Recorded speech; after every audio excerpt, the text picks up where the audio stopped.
Good morning and happy Sunday, everybody. Man, my Celtics really struggled last night against a team that won 28. Sorry, they lost 28 in a row last year. Not the third game I was expecting after they dominated the first two so easily. Let's jump in here. This is my Clearing the Bases episode um, where I cover a million different topics that didn't rise to the level of their own video, or I didn't have time this week. Time has been an issue for me for a number of weeks now.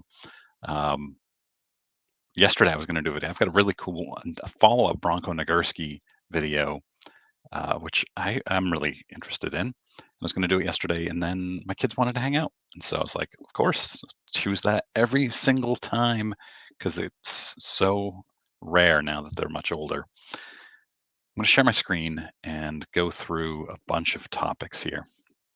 All right, first of all, uh, this is Sports Card Radio. Whatnot Bumpkin takes a 1949 Bowman Jackie Robinson, graded an SGC 1.5, soaks it in juice, removes a crease, turns it into a PSA 3, says the price difference is $5,000. And I watched the video, and he's bragging about it. He's just going through screenshots of it, scans, and his wife is in the background. She was pretty impressed. uh, but there's a problem here. When you brag about this and you show the PSA slab, someone is going to go, and this is Auburn 35. Someone is going to go and say, "Hey, if you're really anti-cleaning, what are you going to do about this one?" And PSA doesn't acknowledge them except to deactivate the cert. So they are watching. I've shown this a bunch of times. They will deactivate these very, very quickly. So maybe don't brag about cleaning cards because you can get away with it. And I'm not condoning the cleaning of cards, but clearly people are getting away with it until they brag about it after it's graded. So it just seems stupid. You've seen this dozens of times. Uh, and then a few years ago, PSA bought the technology to help catch these issues, which is um, unless they have enlarged photos of everything they deactivated and remember the line across the middle. Auburn 35 is saying PSA bought the technology that's supposed to be able to do that. That was Genament card fingerprinting by identifying the exact card in order to track provenance, resubs, condition changes, and other attributes. And Ryan replies, definitely not being used considering how many people resubmit cards for higher grades without even altering them. Yeah, people crack cards. I've got a 9 on this. Crack it out, send it back, gets a 10. And then I Am Meatballs. Auburn 35 and I Am Meatballs making an appearance in the same video, and the same topic is great. I Am Meatballs highlights on sports card nonsense, which was banned from Facebook but is back now. All these people bragging about their cards being prepped with Kurtz spray and wax. And then they have no way to detect it, or at least I haven't seen an example. Only way they find out is when people show it off on social with the cert number visible. That's exactly right. And all these people are, if say this person is saying, don't go publicly telling everybody, and this person called him a hater. It's crazy. And then Horatio over at si.com writes this article, Should I Clean My Sports Cards? I will link that in my newsletter this week, junkwaxhero.com, free weekly newsletter every Monday. Make sure you're subscribed. And then we have this guy, M&T Trading, seems really, really thrilled when investors make money. When investors lose money on cards. I don't understand the point of his account other than to laugh at investors who have done poorly or collectors who have done poorly.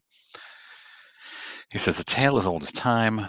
This Wemby Prism 10 was a $450 card. Now it's under $100. You can see here it's at $91. And here's the plunge. What does that say about the number of sports card collectors? For me, it means that number is a lot smaller than the talking heads will tell you. I think it also means the demand is way down and the population is at 22,000. I mean, there's a lot of factors that drive this decline. It's not just how many sports card collectors there are, because not every sports card collector wants a Wemby 10. We got a lot of golden stuff. Golden auction ended last night or in the middle of the night. They had some really cool stuff. This uh, Kareem Abdul-Jabbar rookie auto. The card is an 8, autograph is a 9. Only sold for 44,000. I don't know what this would normally sell for, so I'm not comparing it. It just feels to me like an 8 with a 9 auto with an auto at all would sell for more than 44,000. So I was surprised at that. And then you have this 1915 Cracker Jack Shoeless Joe SGC7 sold for $179,000. Great card. Beautiful. This 1903-04 Bryce Williams E107 complete 172 card set, all SGC graded, sold for $1.159 million. We've got Hannes Wagner, Christy Mathewson, Cy Young, Eddie Plank, Addie Joss. This is a massive set. Very cool. I already covered that. And then this one I was really bummed about. I've been watching this one all week. This is from the 19th century, 1897 to 1899, Regius Cigars, Hannes Wagner, PSA 1, the only trading card that portrays him in a Louisville Colonels uniform, and the only professionally graded example. My understanding is that the PSA Pop has or had two, but it was still just this card in both of them. Now, this was at $884,000, I think, when I fell asleep at about 10 p.m. last night, and I woke up, reserve not met. What a bummer.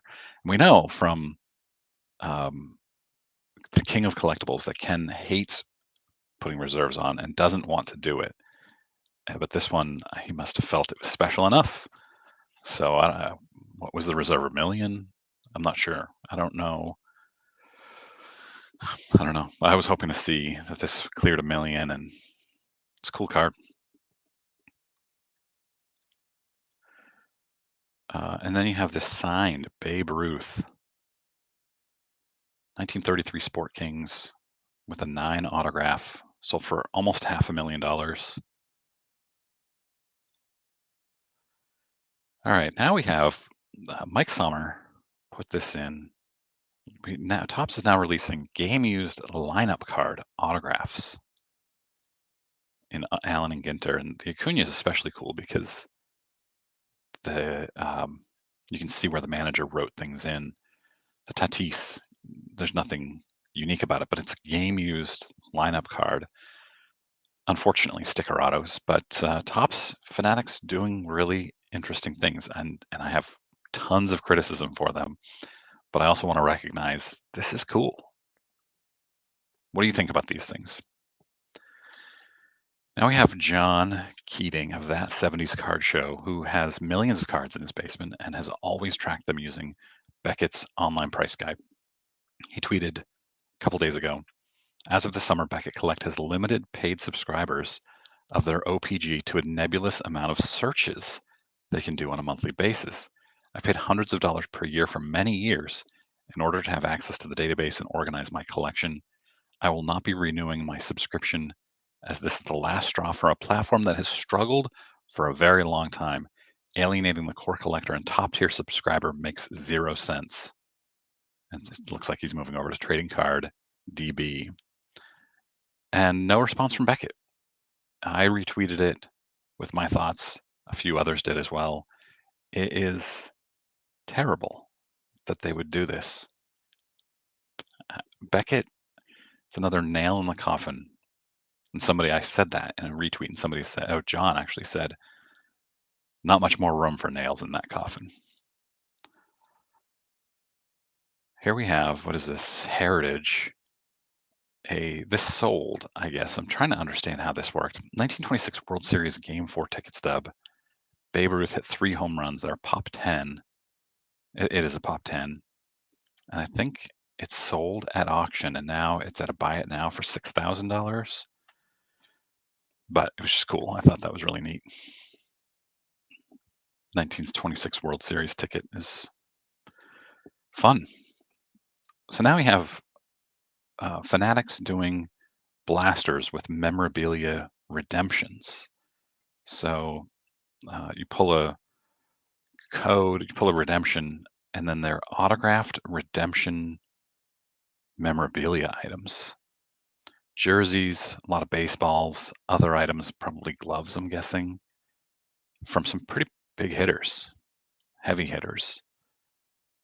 So again, I don't like redemptions, but you're not going to get a baseball in a Fanatics box. So again, pretty cool, fun idea.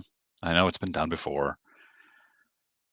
All right, we have the Jordan star card, number 101.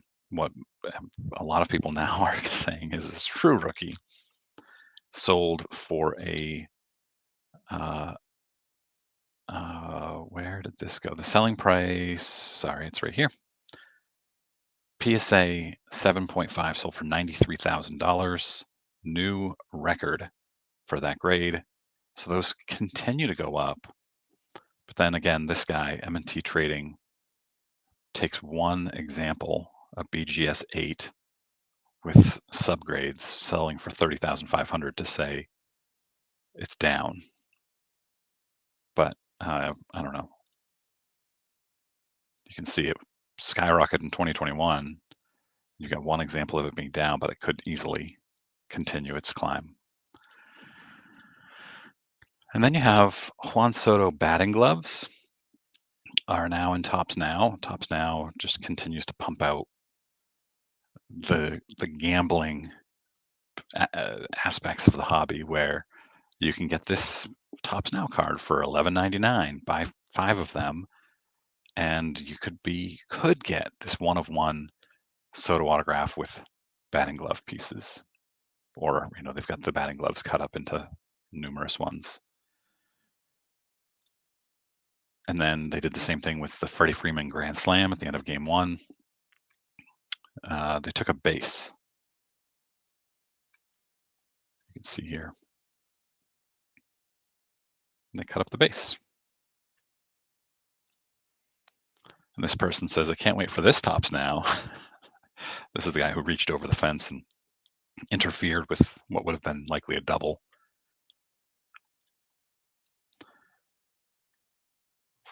Panini Select WNBA, $875 for 60 cards. Panini Select. That's a lot of money. That is a lot of money for a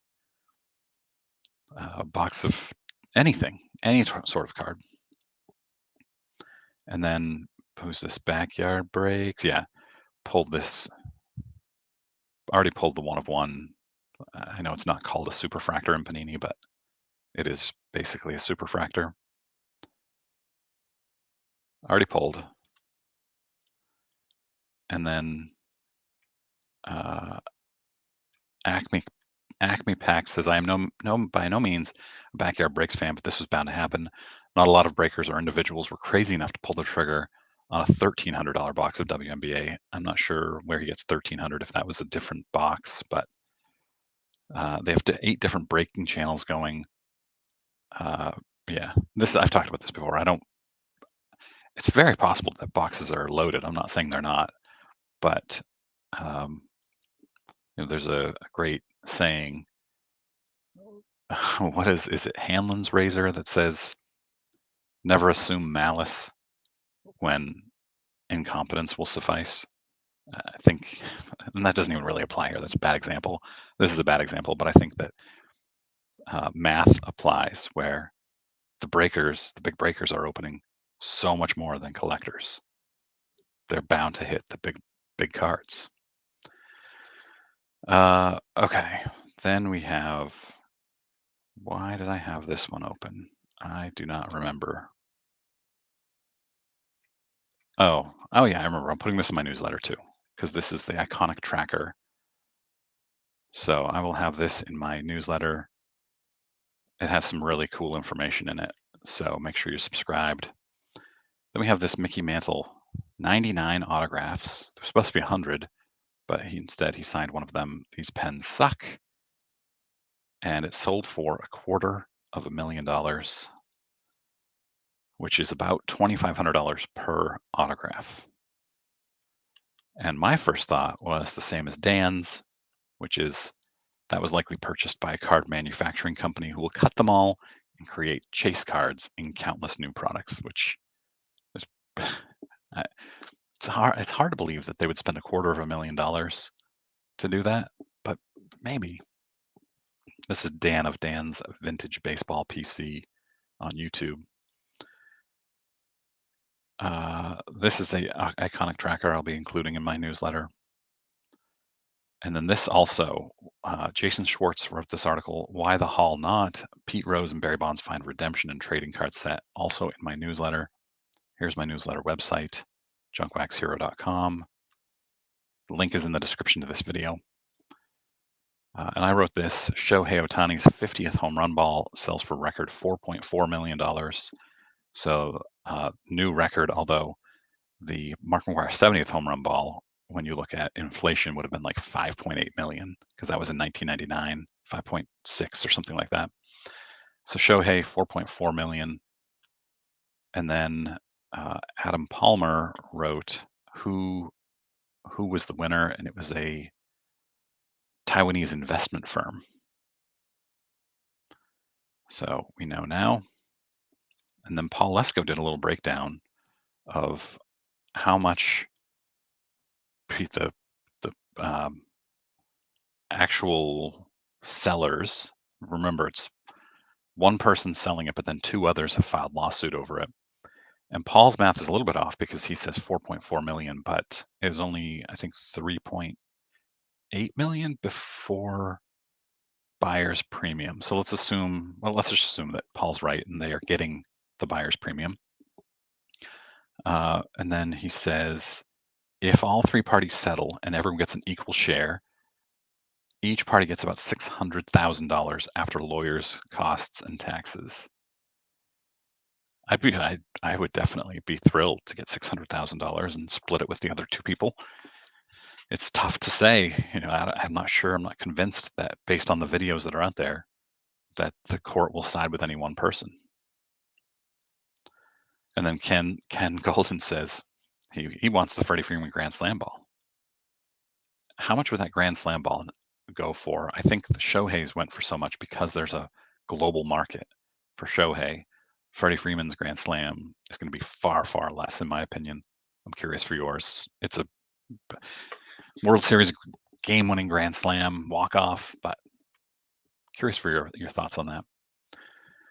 And the Darren Ravel takes a look at this card here with this ridiculous autograph and says, it's time for card companies to send back autos like this and tell players they are not getting paid. And this person says, who should be in charge of the is this signature good enough brigade? You? And I think it's, at first I was like, yeah, that's right. But then I thought about like, why wouldn't Fanatics have somebody who says, we're not accepting that signature? Okay, like I said, sports card nonsense is back. It's just as bad as it's ever been. But there are some funny things. Like this person says, I need some advice, please. The closing date for our new house is 2 weeks away, and I need to decide where to leave these in the old house. So he wants to hide them somewhere so that they're found later on. And then somebody says, are these reprints? Yeah, of course. Why would he be leaving them behind? Oh, man. And remember, I always cover off something fun at the end of all of these videos. McDonald's used to make glassware with old Topps baseball cards on them.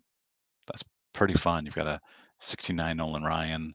This is just cool. I hadn't seen all this before. And then this kid went to Halloween as a Ronald Acuna Jr. baseball card. And it's a box. Let's see if I can, yeah, see, there it is. He's in a box. So I thought that was fun. That's all I've got for you this week, you guys. Make sure you subscribe to my newsletter and my channel here. Again, junkboxhero.com. I appreciate you all watching, and I hope you have an awesome Sunday.